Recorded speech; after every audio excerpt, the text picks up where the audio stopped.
But before that, let's just bring us up to speed with where we are in terms of the transfer window. Closes a week on Monday, 7 o'clock this time, not the usual 11 p.m, but still so much going on, lots of activity and still so much talk about a certain Alexander Isak, which will be such a massive subplot to that Monday night football between Newcastle United and Liverpool. I mean, Merce, listening to Eddie Howe yesterday, he said he hadn't spoken to Isak for a week, and he also described the situation as a lose-lose situation. So come 7 o'clock, a week on Monday, where do you see Isak being? At Liverpool. You do? Yeah, I do. I think, yeah, Dawes said it a week ago or so. He said after Monday's game, I think that it'll be sorted out, and I think he'll be spot on. I think he'll be spot on. It's got to be sorted out. These players now, ain't going to need the money to pay their mortgage. He can sit there for another 6 months if he wants. You know, they might as well take the money now. You know, he doesn't want to play. He's lost his legacy, and it's a shame on Newcastle because I thought they should have beat Villa last week. In Isak's plan, they would have won that game, and you know, that would have been an amazing start to the season. So for me, I don't like the way this is panned out. It's not the first time. It won't be the last time. It won't be the last time. The only one that's gained out of this is Wissa at Brentford, because no one's mentioning him. Yeah, they're not. And he's, as we've heard from Keith Andrews yesterday, back in the squad today, having not been training with them for a little bit while. I mean, there was that statement released by Isak. So much of this now, Clinton, played out on social media. That's the big difference to how we used to see things. I mean, it still happened. It just wasn't played out quite as publicly. I mean, he claimed that broken promises had been made by the club to him. Are you as confident as Merce is that he will still find himself a Liverpool player come the end of the transfer window? Yeah, I think he has to. He has to be a Liverpool player because it's going to be hard to go back to Newcastle. Yeah, they will take him back in if he goes back in and is scoring goals. We know he can score goals, but he's made it plain to everyone, knowledge to everyone that he wants to leave the football club.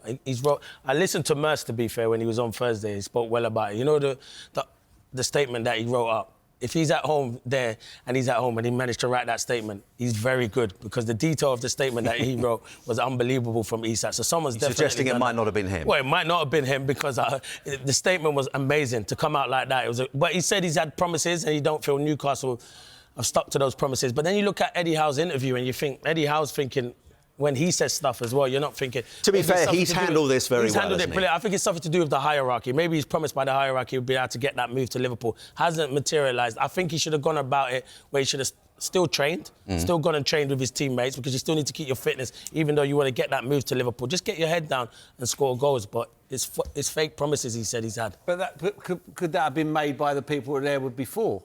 Maybe. Do you know what I mean?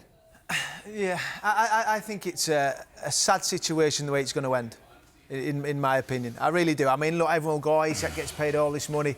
It wasn't too long ago he was an idolised, winning the Carabao Cup, heroes. That's all gone. You've just said his legacy is done and dusted. He cannot come back from this, in my opinion.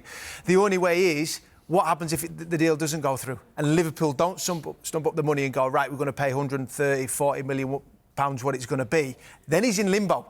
Then what does Eddie Howe do? So there's absolutely no way for you, if he remained a Newcastle United player come the end of the transfer window, there's no way for you he can rebuild those bridges with the fans. That's done for you, is it?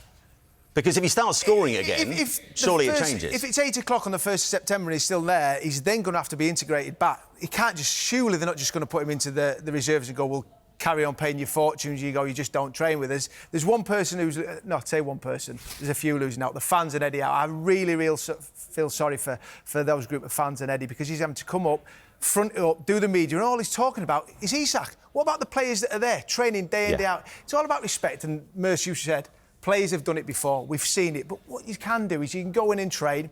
You might want to leave, it's clear, but just go and... train and do the job. You're getting paid respect for your employees.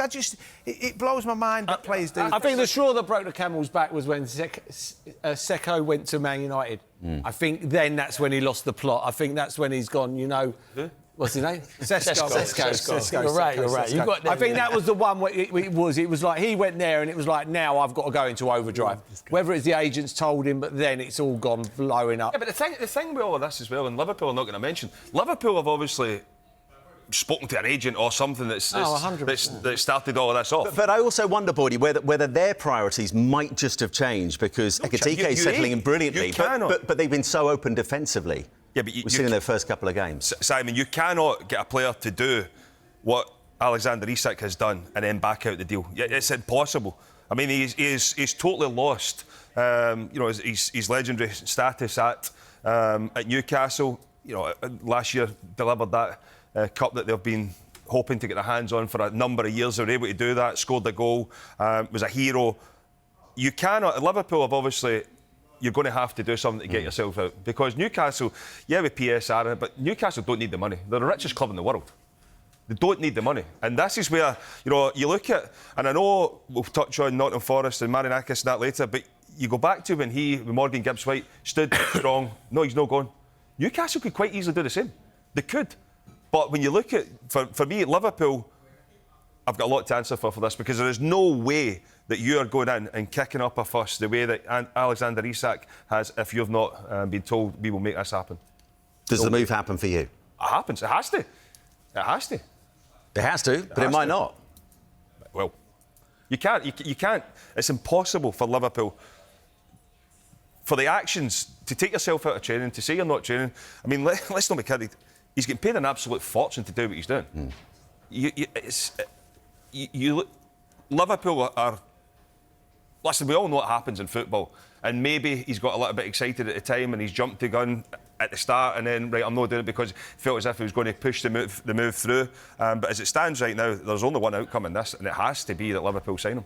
And I imagine it'll be talked about just a little bit in the build-up to the Monday Night Football, which sees Newcastle United go head-to-head with the champions Liverpool. You can see it all gets underway from 6:30 Sky Sports Premier League this coming Monday.